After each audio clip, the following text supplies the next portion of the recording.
Kali ini bersama saya Nika Afrilia. Tentunya pada episode kali ini saya tidak sendiri. Bersama saya telah hadir Ibu Samnil Astuti Fitri SGZ MGZ selaku dosen prodi gizi Universitas Azkia. Halo Ibu, apa kabarnya? Halo Nika, alhamdulillah kabar baik. Halo juga Tribuners, senang sekali bisa berjumpa. Nah, kenapa nih ada Ibu Astuti di sini? Panggilannya Ibu Tuti nih, Bu? Tuti aja. Tuti. Nah, kenapa nih ada Ibu Tuti di sini selaku dosen gizi Azkia? Karena pada episode kali ini kita akan membahas mengenai stunting, di mana stunting ini sangat berkaitan nih, sangat mempengaruhi kualitas dari sumber daya manusia itu sendiri ya, Bu. Oke, betul banget. Kita akan bahas mengenai stunting ini bersama Ibu Tuti hari ini. Sebelumnya mungkin bisa dijelaskan dulu nih Bu Tuti kepada Tribuners, mungkin ada yang belum paham nih atau belum terlalu mengenal apa itu stunting. Mungkin bisa dijelaskan sedikit, Bu.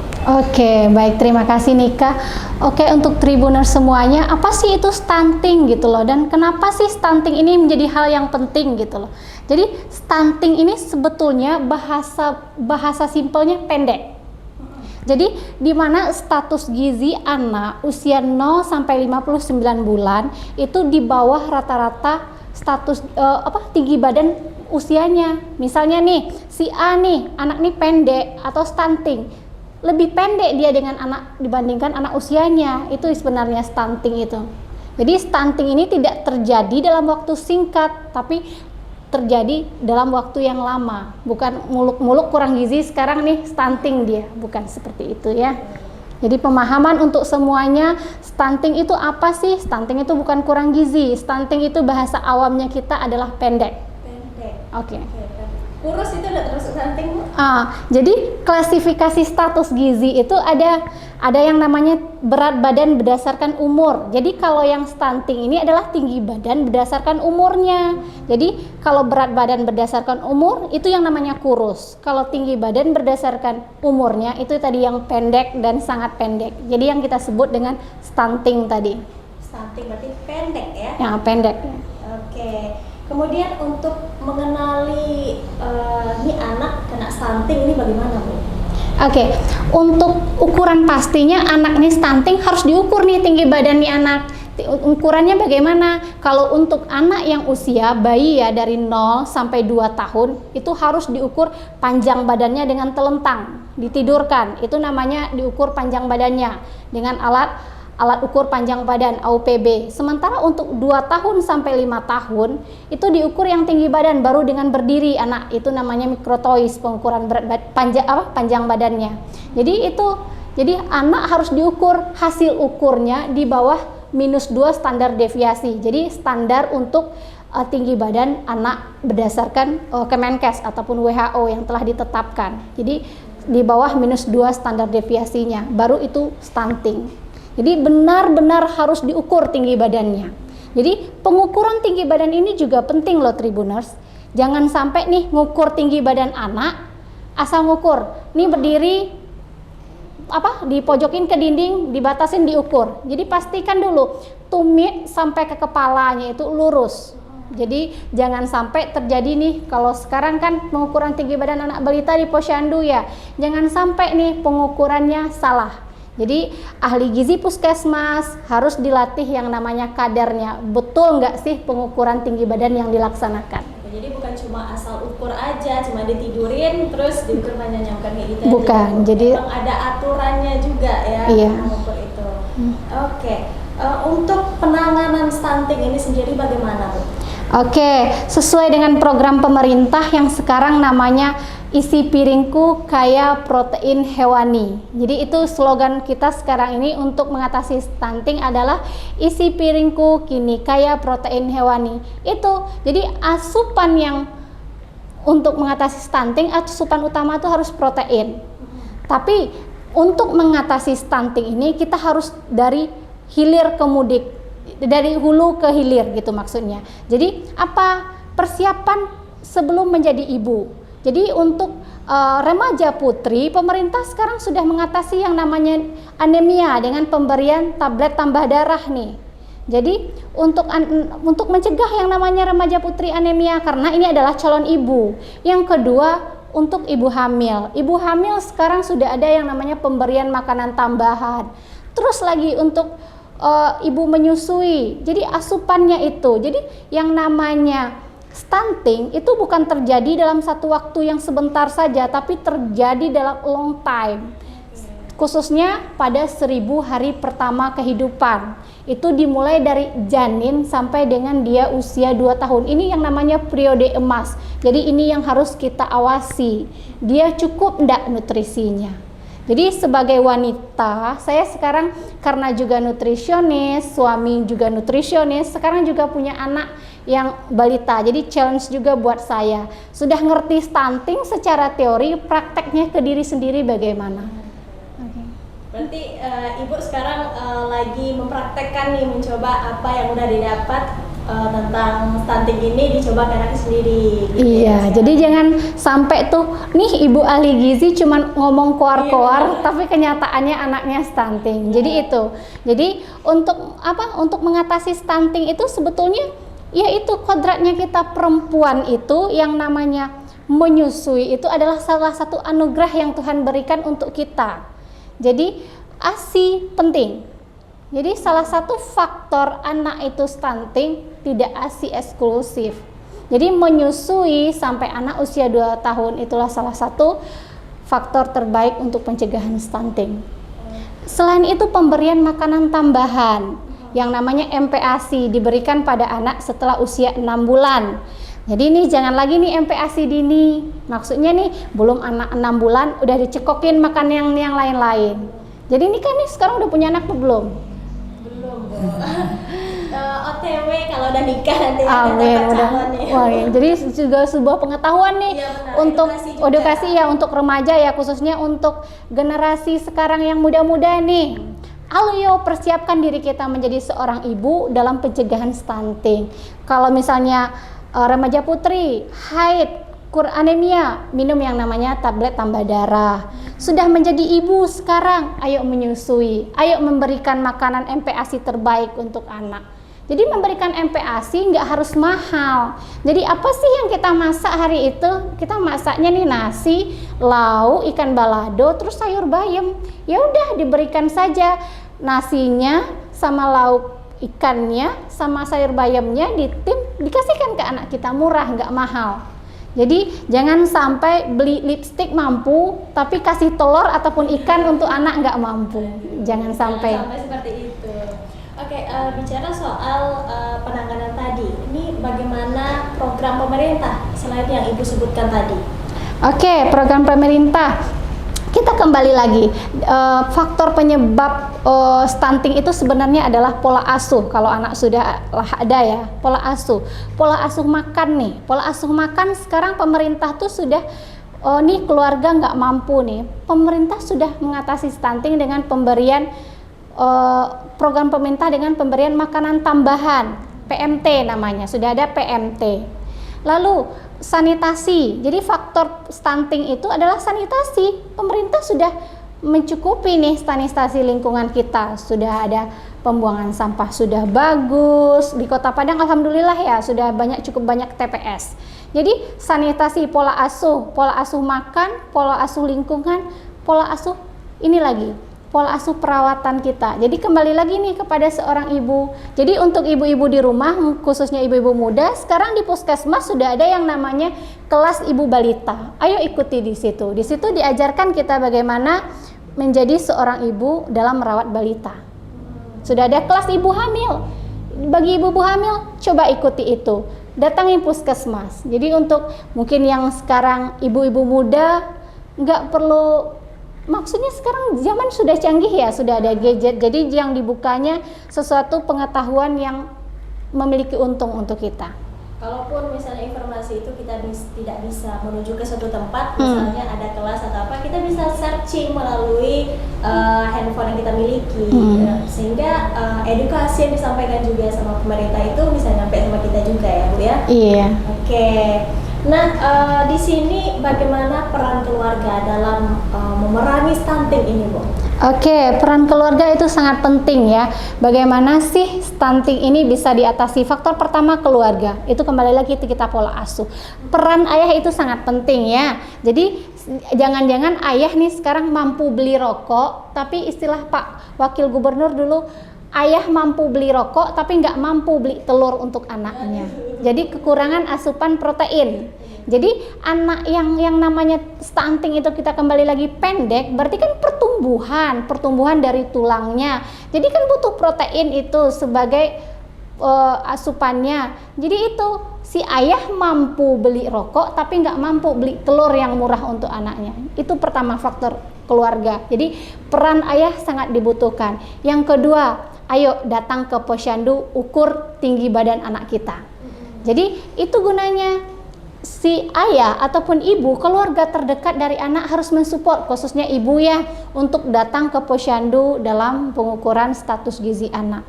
Ke posyandu bukan hanya sekedar untuk mengukur berat badan, tinggi badan saja, tapi banyak fasilitas lain yang kita dapati.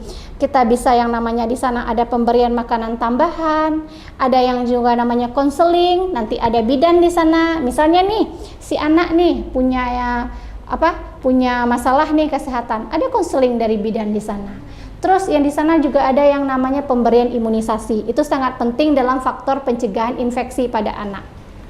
Oke, sebenarnya sudah banyak dari pemerintah juga memberikan edukasi kepada masyarakat mengenai stunting ini.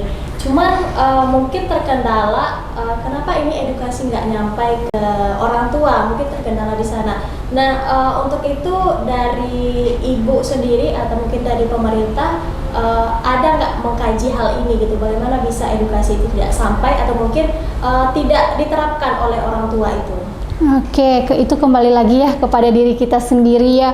Ini sangat diperuntukkan oleh ibu-ibu. Jangan hanya sekedar kita tampil cantik di luar, tapi ayo sebagai perempuan kita adalah ibaratnya kita adalah rumah bagi anak kita. Kita persiapkan anak kita sedini mungkin demi generasi muda nantinya yang lebih baik. Jadi kita ibu harus pastikan asupan nutrisi anak kita cukup. Jangan hanya sekedar kita tampil cantik di media sosial, tapi asupan untuk anak terabaikan. Itu faktor pentingnya. Jadi untuk informasi dari pemerintah, kenapa sih nggak sampai kepada keluarga? Sangat mudah. Sekarang sudah ada yang namanya kadar posyandu. Posyandu itu satu kelurahan lumayan cukup banyak. Jadi misalnya nih di RT kita sudah ada posyandu, ayo datang ke posyandu. Jadi itu salah satu cara kita mendapatkan informasi yang paling baik lah dalam pencegahan stunting. Berarti emang keluarga harus memiliki attention yang lebih tinggi lagi terkait hal ini gitu, biar ya stunting di negara kita khususnya di Sumatera Barat juga bisa kalau tidak berkurang hilang lah gitu ya, bisa kalau tidak hilang berkurang. Oke, iya Oke, terkait program-program yang sudah disampaikan oleh pemerintah juga. Dan tapi ini masih ada stunting yang belum tertangani. Nah, ini tantangannya di sini itu apa, Bu? Yang bisa menyebabkan stunting ini masih saja ada atau masih meningkat gitu? Oke. Nih stunting ini pemerintah sudah lama loh menggaung-gaungkan stunting. Untuk pencegahan stunting sudah cukup banyak program pemerintah. Khususnya bagi kami ahli gizi ya. Ini sebuah tantangan, gimana sih stunting ini bisa terselesaikan di negara kita Indonesia ini. Kita akan berbicara mengenai gimana sih, apa sih dampak stunting itu. Jadi untuk ibu-ibu muda di rumah, dia juga harus tahu apa sih dampak dari stunting itu sendiri. Stunting itu yang namanya pendek, salah satunya mempengaruhi yang namanya kognitif. Oh, nggak bisa Pak Habibie aja pendek tapi cerdas kok gitu loh kan. Itu adalah pengecualian faktor lain ya, faktor X. Tapi berdasarkan hasil penelitian 80% anak yang pendek kognitifnya lebih rendah dari anak yang memiliki tinggi badan sesuai dengan umurnya. Jadi apa yang harus kita kaji? Kita yakinkan kepada diri kita bahwasanya stunting itu mempunyai efek yang cukup baik, cukup jelek bagi kehidupan nantinya. Oke, untuk mendeteksi adanya stunting sejak dini itu bagaimana, Bu? Oke, mendeteksi stunting sejak dini. Kalau sekarang ibu-ibu muda di rumah yang baru hamil nih kan greget nih, pengen USG. Ketahui panjang badan janin berapa. Pantau pertumbuhan janinnya. Jadi itu gunanya ibu hamil harus memiliki kunjungan ANC ya, antenatal care yang lengkap. Yang murah meriah di puskesmas ada dan itu gratis. Oke, jadi mendeteksi awalnya ketahui panjang badan janinnya dan panjang bayi lahir. Jadi bayi lahir itu kisaran panjang badan normal dari 48 sampai 53 ataupun 52. Jadi di bawah itu ya berarti nih calon stunting. Bukan calon ya. Mungkin kita harus waspada nih anak kita terlahir dengan pendek. Jadi apa? Kita harus susui dengan inisiasi menyusui dini, lanjutkan dengan ASI eksklusif, pemberian makanan tambahan yang kaya akan protein hewani. Itu penting. Jadi jangan berikan susah saya ibu bekerja rempong ya kan tuh bahasanya ibu muda sekarang. Menyusui itu gampang. Sekarang kan sudah ada alat yang namanya pumping. Saya juga sekarang sedang menyusui. Dan sekarang saya juga punya anak usia 15 bulan. Jadi juga tantangan untuk saya nih, saya berbicara depan umum berkoar-koar, lalu tantangan juga di rumah saya punya anak yang harus saya susui juga. Lalu memberikan makanan tambahan ini, beli aja di minimarket, banyak, murah, meriah, gampang, nggak ribet gitu loh. Kembali lagi, ini anak loh, untuk masa depan kita loh, untuk masa depan bangsa loh kita persiapkan, bukan sekedar barang atau apa. Jadi ayo berikan ASI, asuh dan asah itu kepada anak. Itu 3 hal yang penting. Mungkin ini banyak dialami oleh wanita-wanita karir kayaknya ya Bu ya, yang ingin yang simpel aja, yang cepat aja. Cuman sebenarnya itu mempengaruhi pada anaknya, makanan ini bergizi, sehat atau enggak untuk anaknya. Mungkin ini pengetahuan juga buat Tribuners yang ada di rumah. Kalau bagi wanita karir khususnya ya Bu ya, itu harus memperhatikan anaknya walaupun sibuk di luar, bekerja di luar gitu. Oke, ini yang paling penting nih Bu yang harus diketahui sama Tribuners, risiko dari stunting ini pada anak. Oke, risiko stunting pada anak. Yang namanya pendek akan mempengaruhi yang namanya selain itu kognitif. Tapi selain itu karena dia kekurangan gizi kronis, terus pada masa pertumbuhan misalnya usia 5 tahun ke atas tiba-tiba dia menjadi berat badan berlebih. Jadi komplikasi jangka panjang, jantung koroner, diabetes melitus dan penyakit degeneratif lainnya. Dia sudahlah pendek, terus nanti tiba-tiba kelebihan energi, misalnya nih pada usia balitanya nih udah stunting, sampai jadi remaja stunting. Terus nanti ketika udah bekerja nih kan lumayan tuh, jadi kehidupan sudah berubah. Terus asupan juga sudah berlebih, kasihan kan gemuk. Jadi nanti komplikasi jangka panjang penyakit degeneratif, jantung koroner, diabetes melitus. Selain itu faktornya yang bisa berpengaruh dalam waktu dekat, misalnya pada memasuki usia sekolah, kognitifnya. Jadi kognitif anak yang stunting jauh lebih rendah dibandingkan anak yang memiliki tinggi badan sesuai dengan usianya. Oke, berarti itu bahayanya. Kenapa kita harus benar-benar memperhatikan gizi terhadap anak kita dari awal mengandung, kehamilan sampai dia dewasa lah, sampai remaja, itu harus diperhatikan ya Bu. Oke, terakhir pesan dari Ibu Tuti kepada masyarakat terkait stunting ini. Oke, untuk semua Tribuners di rumah, dalam pencegahan stunting, ayo kita ikuti yang namanya anjuran pemerintah, isi piringku kini kaya akan protein hewani. Ayo banyak-banyak makan ikan, ayo makan telur, jadi nggak lagi cuman makan nasi, terus dicampur dengan tidak ada dalam piringnya yang namanya protein hewani. Kita Kota Padang kaya loh akan ikan. Ikan banyak. Ikan banyak. Apa yang namanya tuh ikan laut murah meriah ya di Kota Padang, beli 10.000, 15.000 udah cukup untuk satu keluarga. Jadi ayo makan ikan, isi piringku kini kaya protein hewani.